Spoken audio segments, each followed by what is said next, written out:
Bien, en la audiencia preparatoria tenemos que, básicamente, lo primero que debe hacer el juez, que es el que la dirige, ustedes entenderán, lo último que hubo fue la acusación. Lo primero que debe hacer el juez entonces es verificar qué pasó después de la audiencia de acusación. ¿A qué me refiero? Recuerden que después de la audiencia de acusación había quedado una tarea pendiente, era que la fiscalía le hiciera el traslado de los elementos materiales probatorios a la defensa. Cuando decimos traslado, nos referimos mejor a esa publicidad que no solamente está dada por el hecho de descubrir o denunciar, sino de entregarle aquellos documentos, aquella información, entrevistas, informes bases de opinión pericial, que son los que pretenden acreditar la pretensión punitiva que está plasmada en el escrito de acusación. Esa información se la debe entregar la fiscalía a la defensa. ¿Qué pasa en la práctica? Normalmente el fiscal llega con todo a la audiencia de acusación en un CD y se lo entrega de una vez a la defensa, y así se evita problemas, porque si no se ha hecho de manera adecuada, si dice que lo va a hacer por correo electrónico, que cáigame a la oficina y ese tipo de cosas, suele ocurrir que a veces se superan los días para ello, o puede ocurrir también que se presentó alguna situación imprevista y se daña la audiencia de acusación. Entonces, la audiencia preparatoria. ¿Y por qué se daña la audiencia preparatoria si no se realiza en debida forma ese descubrimiento? Por una razón muy simple. Y es que si no se ha dado de manera completa y adecuada el descubrimiento de los elementos materiales probatorios, no tiene sentido que prosiga la audiencia preparatoria, porque fíjense, si yo no tengo la información con la que, de la que me voy a defender si soy la defensa, pues entonces se me vulneraría a mí mi capacidad de defensa, el debido proceso, mi igualdad frente a la otra parte, si yo voy a solicitar pruebas a ciegas, no habiendo tenido entonces la información que se me había anunciado que se me iba a descubrir de manera empírica o efectiva. Es decir, a mí puede que me informen, vea, es que el testigo es fulano de tal, que se refiere a las circunstancias, digamos, a los motivos que pudo tener el autor para realizar el delito. Está bien que yo conozca quién es el testigo, pero si yo no tengo, digamos, la entrevista completa donde él manifiesta qué fue lo que escuchó, qué fue lo que le consta en relación con ese hecho, pues entonces yo no tendría manera de indagar sobre si podría o no refutar esos mismos hechos. Así que lo primero que hace el juez de conocimiento cuando instala esa audiencia, obviamente, es que verifica la presencia de las partes y todas esas cosas formales, y de inmediato averigua si se realizó en debida forma ese descubrimiento. Casos concretos, digamos, que pudieran ya ser en la práctica de manejo. Hay ocasiones en las que el volumen del descubrimiento es alto, faltó una fotografía de un álbum fotográfico pero es irrelevante, es posible que no se tenga que dañar la audiencia por ese tipo de cosas, y si las partes, digamos, le manifiestan al juez que ese es un hecho subsanable que no tendría que dar lugar a que se vulnere pues alguna garantía especial del debido proceso. Una vez realizado ese descubrimiento, esa verificación, ya habíamos dicho que el proceso estaba saneado desde la audiencia de acusación, porque allí ya se verificó si el juez era competente, si había alguna causal de impedimento, recusación, etcétera, etcétera. Pero entonces aquí ya en la audiencia preparatoria, una vez, fíjense ustedes, en lógica ya la fiscalía hizo lo suyo, entregó una pretensión punitiva que lo debe hacer porque pues ese es su rol, y encima de eso ya manifiesta un descubrimiento, lo materializa empíricamente. Entonces ahora lo primero que debe ocurrir en la audiencia es verificar que esto haya sido así, y en segunda ocasión ya le toca a la defensa hacer su descubrimiento. Entonces, cuando le dan la palabra al abogado defensor, el descubrimiento no es que empiece, digamos, a exhibir los documentos, sino como lo hizo la defensa, como lo hizo la fiscalía en la audiencia de acusación, es mencionarlos. Entonces vamos a mencionar cuáles son los elementos, es decir, señor juez, los elementos que va a descubrir la defensa son los siguientes. Ahí no hay que argumentar nada sobre la pertinencia, conducencia, utilidad, validez, no, solamente es mencionar los que yo pretendo hacer valer. Entonces eso es el descubrimiento, hacer una simple mención de ellos. Vea, el testigo fulano de tal, tengo entrevistas, tengo informes de investigador de campo realizados al sitio del accidente o al sitio de donde ocurrió el homicidio. Pues el homicidio no dice homicidio, si el de donde ocurrieron los hechos. Tengo informe base de opinión pericial sobre perfil psicológico de la víctima, etcétera. Todo eso se menciona y esa mención pues es una mención básica en la que se le pretende, digamos, insisto, dar publicidad, es decir, mostrar las cartas, no es más que eso. Una vez dicho eso, empiezan las partes a mencionar cuáles son los elementos que pretenden hacer valer. Esto a veces parece, digamos, un poco repetitivo en la audiencia preparatoria, porque en la práctica pasa lo siguiente. A continuación el juez llega y le dice a la fiscalía, bueno, mencione cuáles son los elementos, y vuelve y lee lo que tiene en el escrito de acusación. De ahí le dan otra vez la palabra a la defensa para que diga cuáles elementos pretende solicitar. Entonces vuelve y menciona los que acabo de mencionar, vuelve y los menciona. Estamos hablando de lo que pasa normalmente. Después vuelven y le dan la palabra a la fiscalía para que la fiscalía argumente entonces ya las solicitudes probatorias, que es de lo que vamos a hablar enseguida. Y después vuelven y le dan la palabra a la defensa para que argumente sus solicitudes probatorias. Es ahí donde ya se va a decir, señor juez, le solicito que decrete esta prueba por estas razones, que ya vamos a decir cuáles deben ser. Pero si ustedes se dan cuenta, la defensa en esa misma audiencia termina mencionando 3 veces los elementos. Ustedes dirán, pero qué tontería. A veces sí parece serlo, pero a ver, vamos a mirar algunas razones por las cuales podría ocurrir ello.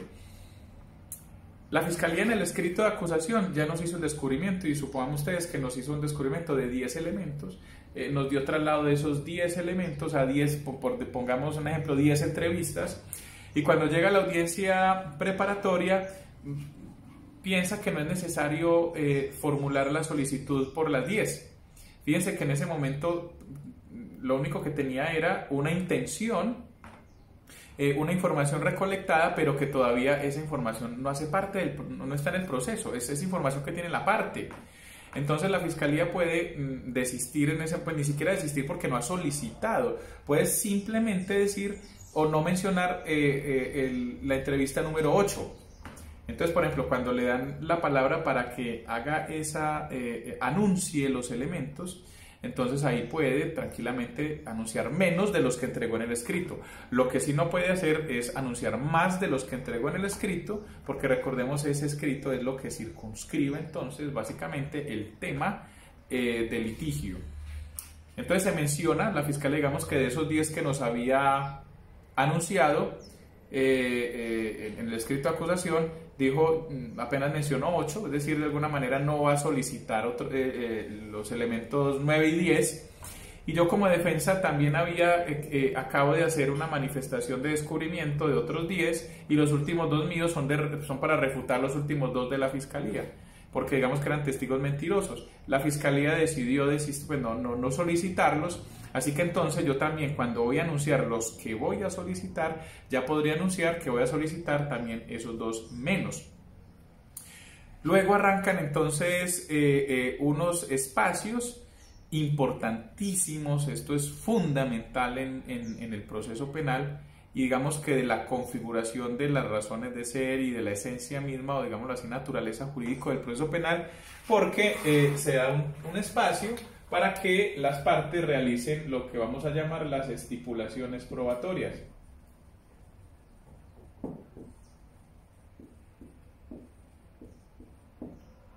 Esto es demasiado importante porque cuando nosotros hablábamos de la naturaleza jurídica del proceso, recuerden que hablábamos de aquella diferencia entre la verdad material, la verdad procesal, y también dijimos que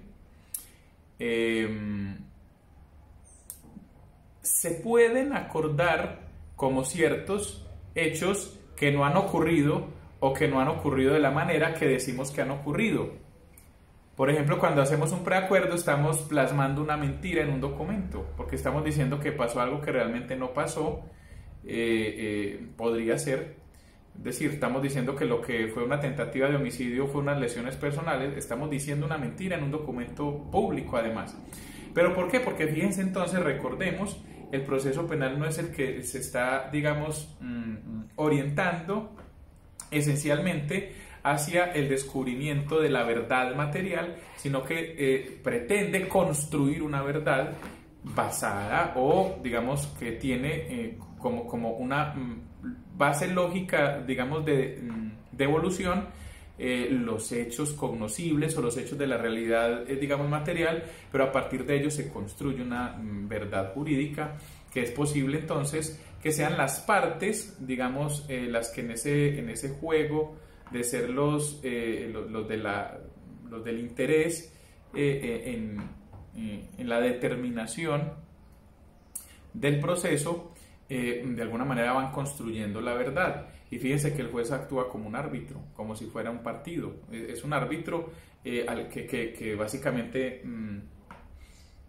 permite que si se dan presupuestos de igualdad y se cumplen todos aquellos principios procesales de los que ya hemos hablado, entonces se puede seguir evolucionando el proceso. Las estipulaciones probatorias son eso. Las partes se ponen de acuerdo en dar por probados hechos. Y se ponen de acuerdo no porque sean los dueños de la verdad, sino porque de alguna manera, digámoslo así, son los dueños de los intereses procesales o de los intereses procesales esenciales del proceso. Entonces se sientan, el juez les da una hora, realmente puede ser más, a veces las estipulaciones pueden ser significativamente altas, se aplaza la audiencia preparatoria y se reanuda después, con el propósito de que estas estipulaciones, digamos, puedan enriquecer el proceso en la medida en que ya haya hechos sobre los que no haya necesidad de discutir, y esto facilite que después el escenario del juicio esté muchísimo más depurado, haya economía procesal, entre muchas otras cosas. Entonces, las estipulaciones básicamente, ¿qué son? Digamos, son acuerdos a los que llegan la defensa y la fiscalía en torno a hechos. Entonces, ¿qué hechos se pueden dar por probados? Vamos a poner ejemplos.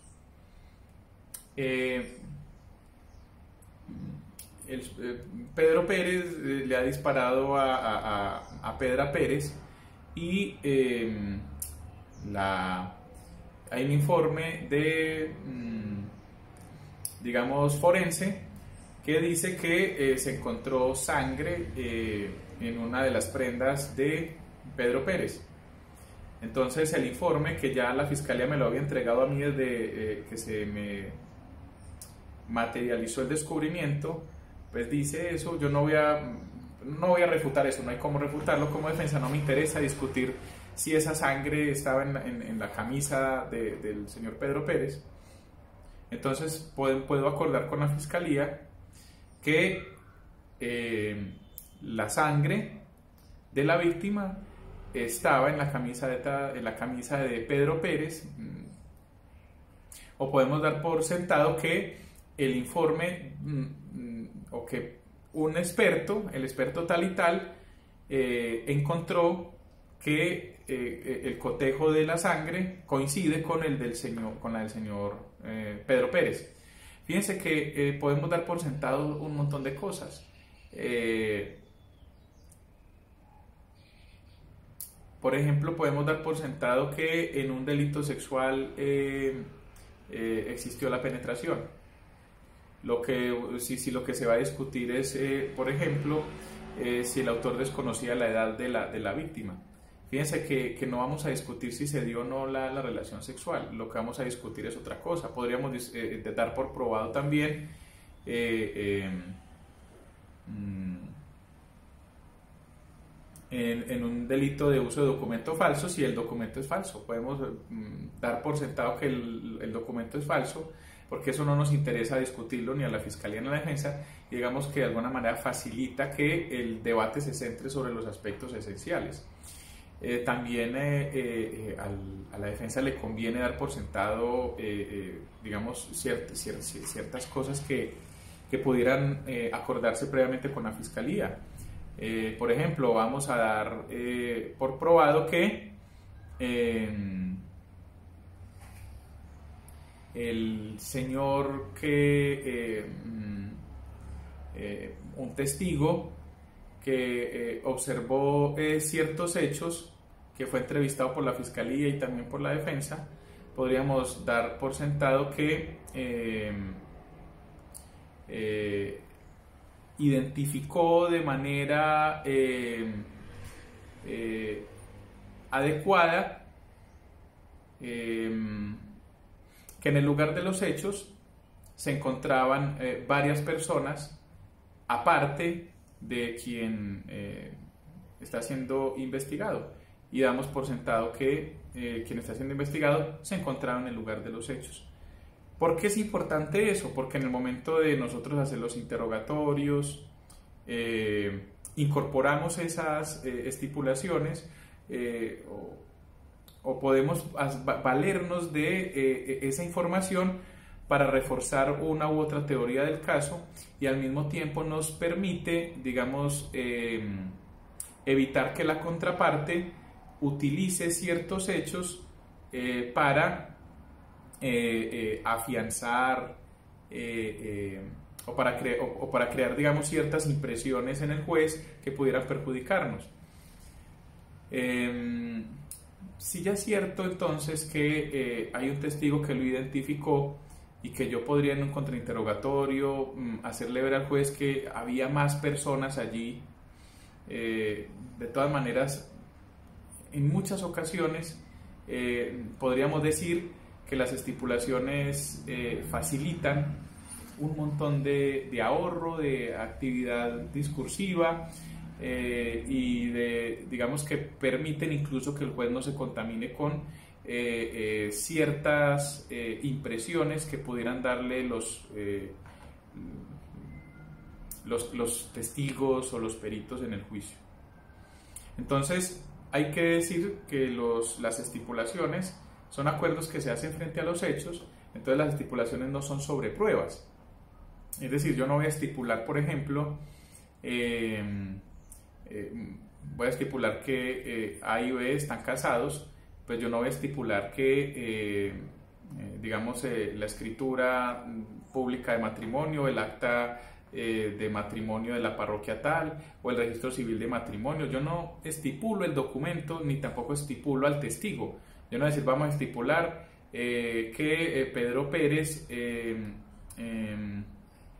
existe, que Pedro Pérez estaba en el lugar de los hechos, vamos, y que Pedro Pérez prueba tal cosa, sino que lo que vamos a estipular es hechos. Vamos a probar, vamos a dar por sentado que tal hecho ocurrió en tales circunstancias. Lo que suele ocurrir en las estipulaciones es que se deja como anexo, digamos, una entrevista, un documento que permite de alguna manera darle cierta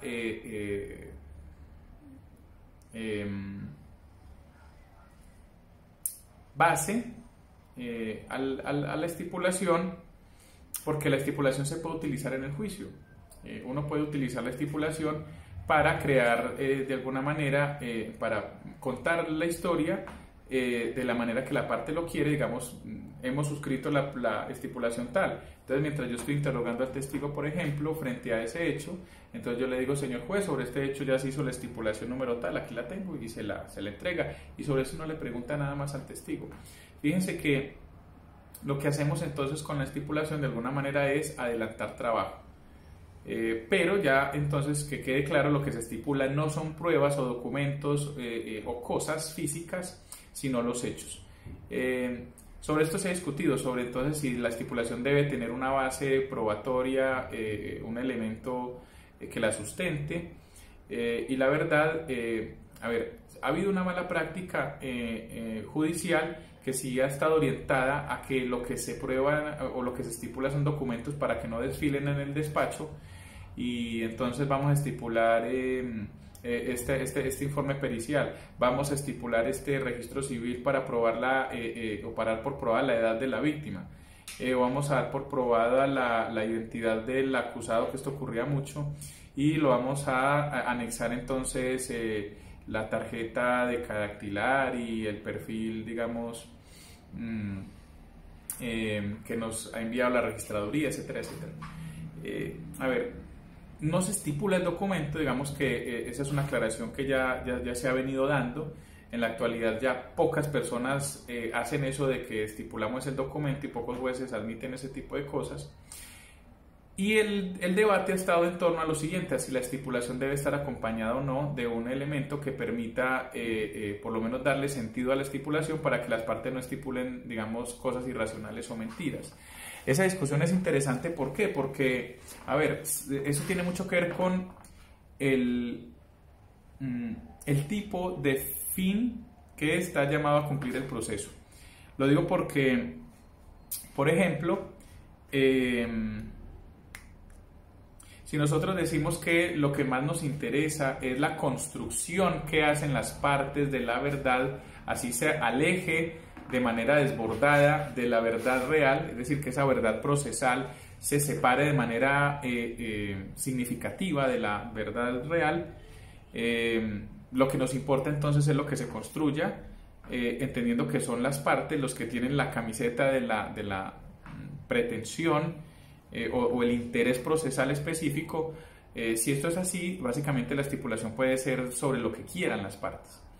Pero si lo que queremos es que se cierre un poco la brecha entre la verdad real y la verdad procesal, podríamos pedirles a las partes que nos den, digamos, una base mínima para que esas estipulaciones sean razonables y que el juez pueda decir, bueno, esto que me están entregando como estipulación se va a incorporar como prueba, ese hecho como hecho probado mejor en la medida en que tenga algún sustrato material de donde se pueda, digamos, basar eso que se ha preacordado. Fíjense que la estipulación entonces, en resumidas cuentas, es un acuerdo que se da no de un documento o de un elemento físico, sino que se da frente a un hecho y se aconseja, para evitar esa discusión, que tenga alguna base, digamos, documental si se quiere, pero no es indispensable. Entonces se hacen las estipulaciones probatorias y eso, ¿por qué es importante que se haga en este momento? Ahí digamos que se relata el hecho, se dice, por ejemplo, hemos estipulado la defensa y la fiscalía que en el lugar de los hechos no existían cámaras de vigilancia. Hemos acordado la fiscalía y la defensa que la causa de la muerte fue tal. Vamos a acordar la defensa y la fiscalía que la edad de tal persona es tal. Vamos a acordar la defensa y la fiscalía que los hechos ocurrieron cuando la víctima tenía tal edad. Vamos a acordar la fiscalía y la defensa que la víctima y el victimario sostuvieron una convivencia por tantos años.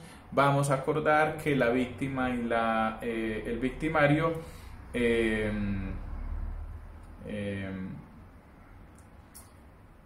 tenían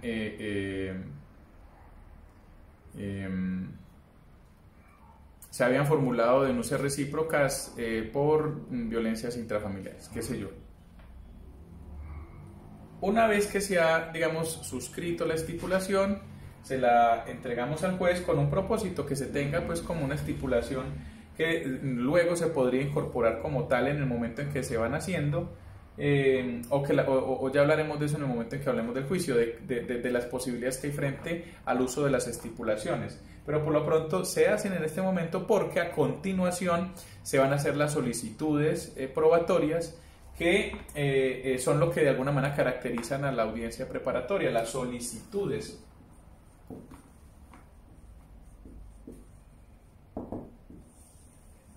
Y esto hay que resaltarlo, las solicitudes probatorias.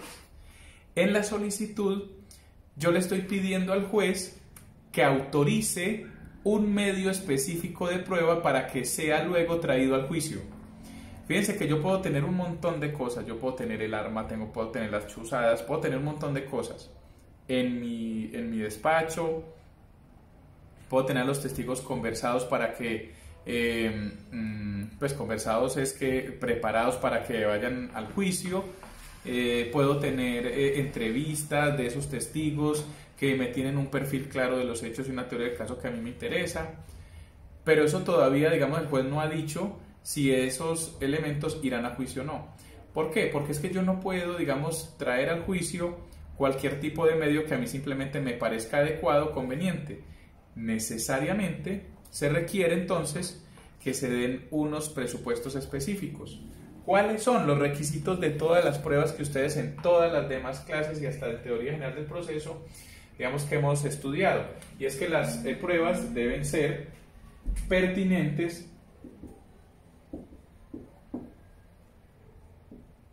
conducentes, válidas o lícitas. Y esos son los tres elementos esenciales. Hay quienes hablan de necesarias, hay quienes hablan de útiles, pero vamos a ver, digamos, en esencia qué es lo que nos interesa. ¿Qué nos interesa de una prueba? Primero, que la prueba sea pertinente o necesaria. ¿A qué se refiere eso? A que esté, fíjense, relacionada con los hechos jurídicamente relevantes. Si yo estoy tratando de que el juez me decrete una prueba sobre un hecho que no es relevante, la prueba será impertinente. ¿Qué será la pertinencia? La pertinencia básicamente es que la prueba se refiere a un hecho jurídicamente relevante. Por eso es tan importante retomar lo que decíamos de los hechos jurídicamente relevantes. Si tenemos claro los hechos jurídicamente relevantes, vamos a tener claro mucho o casi todo lo más importante del panorama litigioso. La pertinencia entonces de la prueba va a estar referida a que la misma tenga entonces relación directa o se refiera o quiera probar un hecho jurídicamente relevante. Esa básicamente es la pertinencia de la prueba. La prueba, digamos, cuando hablamos de necesidad, es porque, digamos, que sin esa prueba yo no pudiese probar el hecho. Digamos que eso tiene mucho que ver con la pertinencia. Cuando hablamos de pertinencia es, señor juez, le solicito que decrete como prueba testimonial de la fiscalía el testimonio de la víctima, porque ella le contará en qué circunstancias fue sobre ella ocurrieron, digamos, daños en su cuerpo, en su salud, en su integridad física y quién fue la persona que se los causó. Fíjense que ahí estoy diciéndole al juez, vea, esta prueba testimonial es importante porque básicamente ella fue la víctima, quien presencia, quien sufre, digamos, las consecuencias de la conducta punible y es quien va a acreditarle al juez todas esas circunstancias de tiempo, modo y lugar en las que se presenta el hecho jurídicamente relevante de la causación de los daños. Conducencia de la prueba. ¿Cómo así que conducencia? Digámoslo de esta manera, conducencia es que conduzca a algo. ¿Cómo así? Y es que con ese medio yo sí pueda dar cuenta del hecho. Es decir, el medio debe tener una aptitud, o sea, una capacidad demostrativa suficiente para llevarle el conocimiento al juez del hecho que yo pretendo que él tenga en su cabeza. Les voy a poner un ejemplo. Conducencia, relaciónenla con el borracho de la corbata floja. Yo con una fotografía de una persona con corbata floja puedo probar que iba conduciendo embriagado. Fíjense que la corbata floja pues nos da la impresión de que podría estar borracho, con lo que ustedes quieran, pero ese elemento, esa fotografía, no nos podría a nosotros acreditar el estado, digamos, toxicológico de la persona. De tal manera que, fíjense, yo para poder que el juez, para poder pretender que el juez autorice que yo lleve un elemento a juicio, ese elemento de tener la capacidad suficiente para que el juez conozca ese hecho. Es por eso que yo no puedo, digamos, decirle al juez, señor juez, yo voy a traer un testigo para que nos hable acerca de la causa de la muerte de la víctima. Pregunta, ¿un testigo tendría la capacidad de llevarle al juez la información sobre la causa de la muerte de la víctima? Definitivamente no. Entonces fíjense que esa prueba, pues digamos, es pertinente en el sentido de que sí está orientada a demostrar un hecho jurídicamente relevante de la causa de la muerte, pero no es apta, no tiene la capacidad demostrativa que se propone. Y es por eso que entonces la prueba sería inconducente. Y finalmente tenemos que la prueba debe ser lícita o válida. Cuando hablamos de válida, pues ese es un concepto a lo que le vamos a dedicar capítulo aparte, la validez o la licitud de la prueba mejor. Cuando hablamos de licitud, digamos que ahí vamos viendo que sea una prueba que no vulnere el debido proceso. Es decir, que sea una prueba en la que si era necesario hacer un control de licitud o de legalidad, de constitucionalidad previo, ya lo ha tenido por parte del juez de control de garantías, y es allí donde yo hago mención de eso, señor juez, aquí está tal medio que tuvo su debido control judicial previo, posterior, según sea el caso, y esos son los requisitos, digamos, básicos de la prueba.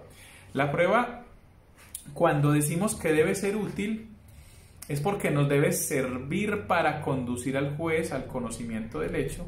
Fíjense que eso también está conectado con lo que hablamos de la pertinencia, pero digamos que aquí es importante mencionar algo que digamos que ya es un poco de la ocurrencia frecuente en estos casos. Y es que sobre un hecho a veces la pregunta de siempre, ¿cuántos testigos puedo yo llevar para acreditar el mismo hecho? Es que cada uno tiene una manera de relatar o de haber percibido el hecho, entonces todos son importantes. La pregunta es, ¿y qué pasa si yo sobre un mismo hecho quiero llevar 5, 10, 15 testigos? ¿Serán pertinentes todos? Ahí tenemos un problema. Yo les voy a contar bueno, les voy contando varias experiencias. Una vez yo me opuse a que el juez decretara unos testigos porque todos estaban orientados a decir lo mismo. Yo le dije, señor juez, ya estos son repetitivos. Y al ser repetitivos podemos decir que son inútiles, y al decir que son inútiles podemos decir que sobrepasa, digamos, la razonabilidad probatoria. La fiscalía dijo, no, pero es que es por si de pronto alguno de los otros se muere o no lo encontramos, entonces yo podría desistir de ellos. Y lo mismo me ha pasado a mí. Me han decretado testimonios con la condición de que si ya el hecho se encuentra acreditado con algunos testigos, entonces el juez podría de alguna manera limitar o cercenar la continuación de la actividad probatoria. Digamos que son aspectos problemáticos que ustedes lo deberían, digamos que lo podemos ampliar un poco ya en nuestros encuentros en tiempo real, pero digamos que aquí lo importante viene dado por varias cosas, y es que no están tasados, digamos, cuántos testigos o cuántos medios de prueba son los que deben estar limitados o los que ya una vez practicados, entonces ya podríamos decir que los demás sobran o son innecesarios. Digamos que el código, ningún código procedimental, ni siquiera el Código General del Proceso nos habla de eso, como quien dice, si ya solamente se puede pedir tantos medios de prueba por tal hecho. Eso no es digamos, una limitante, digamos, preexistente, pero sí es importante que nosotros en el caso concreto tengamos como razonables, digamos, los medios que pudiéramos decir suficientes para acreditar el hecho. Fíjense que sobre el mismo hecho pueden, digamos, declarar varias personas, pero varias personas podrían tener distintos intereses en la declaración que van a dar, podrían tener, digamos, distintos tipos de enfoques o de perspectivas en la información que nos van a dar, y digamos que nosotros en el momento de solicitar la prueba, todo ese tipo de manifestaciones es lo que le debemos hacer al juez, porque aquí en las solicitudes se le da la palabra tanto a la Fiscalía como a la Defensa para que entonces hagan las solicitudes. ¿Cómo así que hagan las solicitudes? Entonces en este momento, uno por uno de los elementos materiales probatorios de los que hicimos el descubrimiento, vamos a argumentar por qué son pertinentes, por qué son conducentes y por qué son válidos. Le tenemos que argumentar eso al juez. Y en esa argumentación le tenemos que ir diciendo paso por paso cada uno de esos requisitos, porque si nosotros omitimos alguna manifestación, la prueba no la inadmiten. Y ojo, aquí lo que estamos pidiendo es la admisión de la prueba.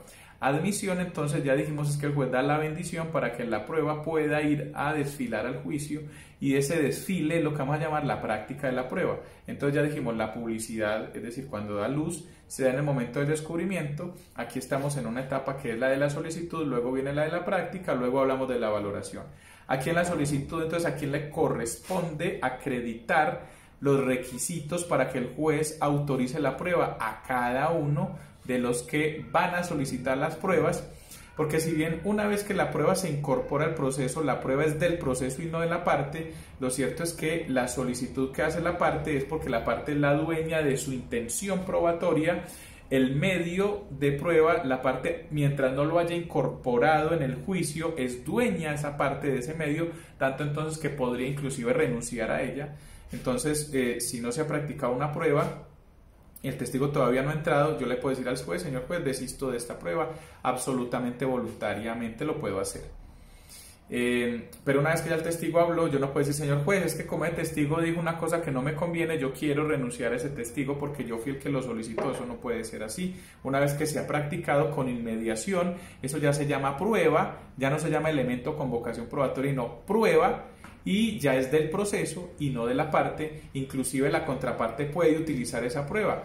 Por ejemplo, fotografías físicas que se le pusieron entonces al testigo de acreditación de la fiscalía, se incorporaron como pruebas. Yo puedo, digamos, como defensa con mi testigo, utilizar esos mismos medios durante la audiencia de juicio para, qué sé yo, para desacreditar algún aspecto que sea relevante para mí como defensa. Y la fiscalía no se puede oponer, eso ya no es un elemento suyo. Entonces, estas solicitudes, fíjense que son los pasos necesarios que debe, digamos, dar cada parte para que el juez, una vez cumplidos los requisitos, decida entonces decretar las pruebas, decretar esas pruebas. Aquí es importante mencionar que, a ver, la fiscalía tiene la necesidad, digamos, o la obligación de darle al juez, proponerle una teoría del caso cuando inicia el juicio, y esa obligación es mencionarle qué es lo que va a acreditar, y desde el escrito de acusación ya estaban plasmados esos hechos. La defensa no está en esa obligación porque, digamos, por presunción de inocencia, por no autoincriminación y por algunas otras razones que vamos a ver en la siguiente charla, la defensa no está obligada, digamos, a contar cuál es su historia. Entonces, si la defensa no está obligada, ustedes se pueden hacer la siguiente pregunta, que me la he hecho yo muchas veces como defensor. ¿Cómo hago yo para pedir las pruebas sin contar al mismo tiempo mi teoría del caso a la que no estoy obligado, digamos, a revelar? Es difícil, pero digamos que todo depende de la técnica que se emplee. Les voy a poner ejemplos. Yo cuando solicito la prueba le voy a decir para qué es la prueba, pero yo no le voy a decir al juez, señor juez, vea, es que ese testigo vio al acusado cuando estaba con la camiseta roja, apuñaló a la víctima, salió corriendo en tal dirección. Porque si yo digo todo eso, pues yo básicamente le estoy suplantando al testigo, le estoy contando la historia que es la que va a contar el testigo.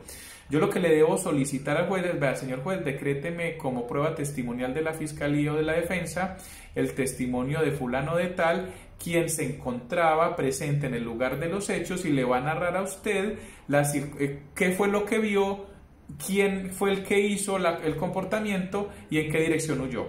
Fíjense que cuando yo lo hago de esa manera, no estoy dando el contenido de la información que va a traer el testigo, sino que le estoy diciendo al juez cuáles son los hechos o las circunstancias de tiempo, modo y lugar de las que va a hablar el testigo. Entonces yo voy a llevar a Rose para que nos cuente cómo fue que se hundió el Titanic. Entonces yo no le voy a contar la historia de amor que tuvo con Jack al juez en el momento de solicitar la prueba. Yo le voy a decir, señor juez, le solicito que decrete el testimonio de la señora Rose, el cual es pertinente porque ella se encontraba en el barco, ella se encontraba en el lugar donde ocurrió la tragedia, es una sobreviviente de la misma, y le va a contar a su señoría cuáles fueron las maniobras que se realizaron durante la zozobra que tuvo la embarcación. Le va a contar a ustedes qué personas estuvieron comprometidas en dichas actividades y cuál fue el desenlace de todo de toda la trágica situación que condujo a la muerte de tantas miles de personas.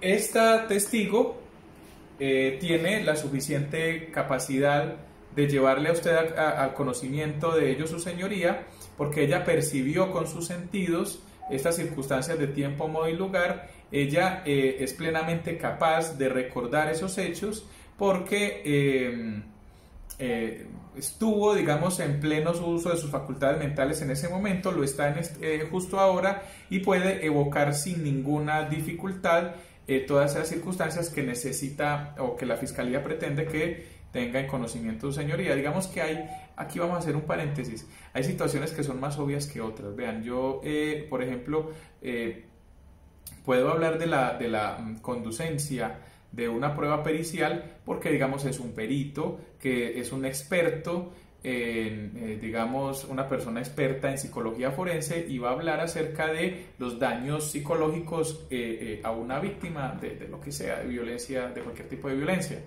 Entonces yo voy a decir, vea, este señor es experto porque ha hecho los estudios en esa área del conocimiento y entonces le puede traer a su señoría el conocimiento experto sobre el daño psicológico de la víctima. Fíjense que ahí no hay que... ese salta un poco a la vista y no es necesario reforzarlo mucho. Pero ¿qué pasa? Que ocurre muchas veces con las pruebas periciales que... yo les voy a poner un ejemplo que me pasó a mí alguna vez. Se iba a llevar como prueba pericial un informe, una entrevista que se le había hecho a una víctima de violencia sexual abusiva. Esta víctima era de unos hechos más o menos viejos y resulta que la entrevista que se le hace psicológica se le hace a la víctima sin dejar grabado en ningún medio audiovisual esa entrevista. Simplemente el entrevistador coloca ahí unos datos de lo que recordaba y no había, digamos, un video, no había una grabación, nada. Y resulta que el Código de Procedimiento Penal exige que cuando se trata de víctimas de violencia sexual menores de edad se les debe grabar, porque de alguna manera esa es la posibilidad de confrontación que tiene la defensa en caso de que, por ejemplo, esa persona no vaya a juicio, esa víctima. Y no va a juicio porque por ser menor de edad, digamos que habría que ponderar el interés suyo para que no se le lleve pues a recordar todo eso allí en el juicio. Fíjense que sí se debe tener esa entrevista videograbada porque sería la única forma de que la defensa analice con otro experto de psicología forense sus reacciones, si tiene dudas al dar las respuestas, si la entrevista se hizo con las técnicas adecuadas, entre un montón de cosas. Si por ejemplo no había nadie por ahí soplándole respuestas o alguna cosa de esas, es importante que esté la grabación. Una vez yo me opuse a una solicitud de estas diciendo que no existía la grabación y que entonces la prueba no era conducente porque no tenía la capacidad suficiente de traerle al juez eso que pretende. La contraparte, digamos, defendió su prueba diciendo es que en el momento en que se hizo, el código no exigía que se grabara, y eso es verdad, el código no exigía que se grabara. Pero fíjense que ahí estamos en el plano en el que estamos argumentando es sobre la falta de conducencia, digamos, del elemento, pero por ahí no se estaba discutiendo sobre su licitud.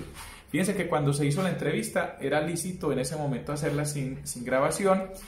Posteriormente llegó una norma que exige la grabación y lo que se estaba alegando es posible que antes o que fueran válidas, que no fueran ilegales, pero realmente no tiene capacidad demostrativa, digámoslo así, un perito, por muy experto que sea, que me hable sobre una actividad que realizó sin que estuviese adecuadamente, digamos, sin que haya registro debido de esa actividad. Entonces, a pesar de que hay casos en los que es muy evidente la conducencia del medio, pues también habrá otros en los que es importante argumentarle al juez porque el medio sí tiene la capacidad de llevarle, digamos, al convencimiento. Y es por eso que aquí es donde se presentan las discusiones, por ejemplo, de los famosos testigos de oídas o de la prueba de referencia, que son, digamos, aspectos puntuales sobre los que hablaremos ya cuando miremos los medios en concreto de prueba.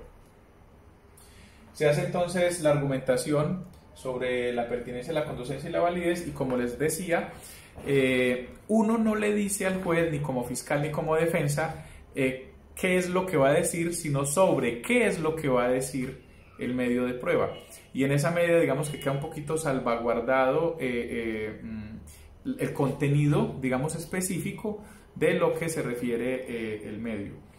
De todas maneras, no hay que negar que esto pone un poco en desventaja a la defensa si insistimos que la defensa no está obligada a revelar su teoría del caso. Pero si yo de una vez le digo al juez, señor juez, vea, es que yo en un caso yo qué sé, de uso de documento o de una relación sexual abusiva con menor de 14, yo puedo tener varias opciones o digamos varias alternativas defensivas. Puedo alegar que el autor no lo sabía, puedo alegar que fue engañado, puedo decir, digamos,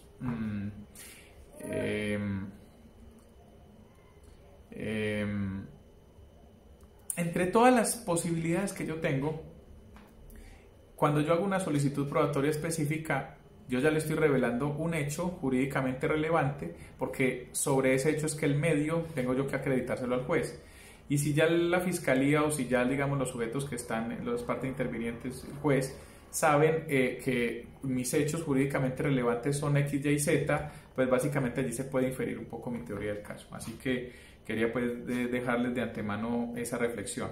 El juez entonces decidirá luego con base en todas las argumentaciones, y por eso es muy importante no quedarse cortos. Es preferible, digamos, argumentar de más o intensificar un poco esa argumentación sobre la pertinencia, la conducencia, la validez, si es del caso hablar de necesidad y utilidad, porque cuando queda lo suficientemente claro para qué se necesita la prueba, por qué la prueba le va a llevar al juez al conocimiento y en qué medida dicha prueba no vulnera ninguna garantía de nadie, el juez va a decretar la prueba con tranquilidad. Y les digo una cosa, este escenario es tan importante porque aquí me dio juicio. La prueba que a usted le nieguen, sea fiscal o sea fiscalía, eso le puede a usted, digamos, poner a tambalear su teoría del caso. Así que es demasiado indispensable que nosotros no escatimemos ningún esfuerzo argumentativo al momento de acreditar estos elementos que son los que le dan al juez, digamos, la razón por la cual hay que decretar la prueba. Se dan réplicas a las partes para que formulen si se oponen a una prueba de la contraparte, etcétera. Y ya, digamos, los aspectos procesales adicionales no los vamos a mencionar mucho porque ya, digamos, que son materia de otro curso. Por ejemplo, o digamos, simplemente mencionemos, el juez, si me niega la prueba, yo tengo derecho a apelar o tengo recurso de apelación frente a la misma. Se discute un poco por qué yo no podría apelar cuando el juez decreta una prueba de la contraparte a la que yo me opuse. En principio debería existir la posibilidad de apelar esa decisión, pero en la práctica no se nos permite. Si una parte apela a una prueba, digamos que el juicio no podría continuar hasta que el superior decida. ¿Por qué? Porque nosotros no podemos, digamos, es que esa prueba no es tan importante y vamos mientras tanto practicando las otras. No, digamos que ese es un aspecto que violaría el debido proceso de la parte, porque es que un elemento no podríamos de manera ex ante decir que sea lo que llamamos en las películas la prueba reina o no. Nosotros no podríamos decir es que este es de poca relevancia para la parte, por lo tanto empecemos con los otros. Fíjense que inclusive la práctica de algunos puede estar concatenada a su dependencia con otros, de tal manera que cuando se apela el auto que niega una prueba, se suspende la actuación hasta que el superior decida. Una vez entonces decretadas las pruebas, cuando el juez las decreta, significa entonces que se hace una depuración probatoria. Ya, más allá de lo que descubrimos, nosotros pudimos haber descubierto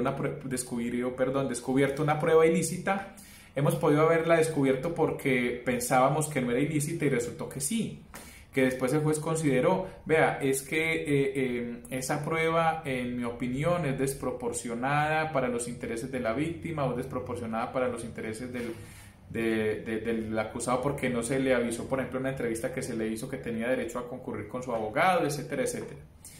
La parte podía estar convencida de que su prueba era útil, pertinente o conducente, y el juez decidió que no.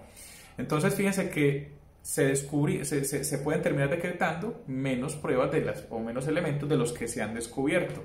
Esa audiencia preparatoria es ese filtro en el que se cuela lo que, digamos, va para el juicio, lo que realmente se va a poder practicar en la audiencia de juicio oral. Entonces, ya lo que nos corresponde hablar en siguiente ocasión va a ser sobre la práctica de la prueba.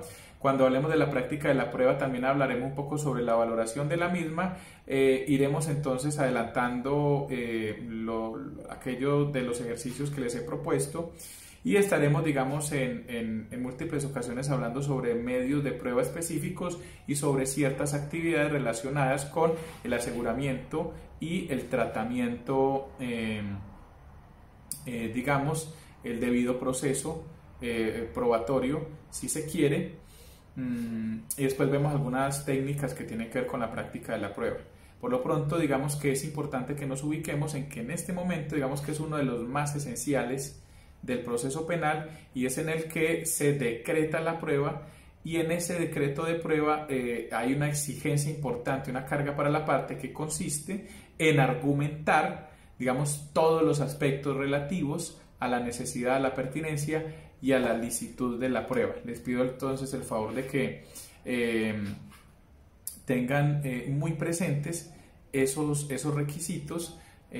Yo ya digamos de manera presencial con código en mano vamos mirando cuáles son las normas que regulan cada una de estas cosas, pero sobre todo quería entonces que refrescáramos un poco de dónde veníamos y nos ubicáramos entonces en esta que es de las más esenciales actividades procesales relacionadas con la prueba penal.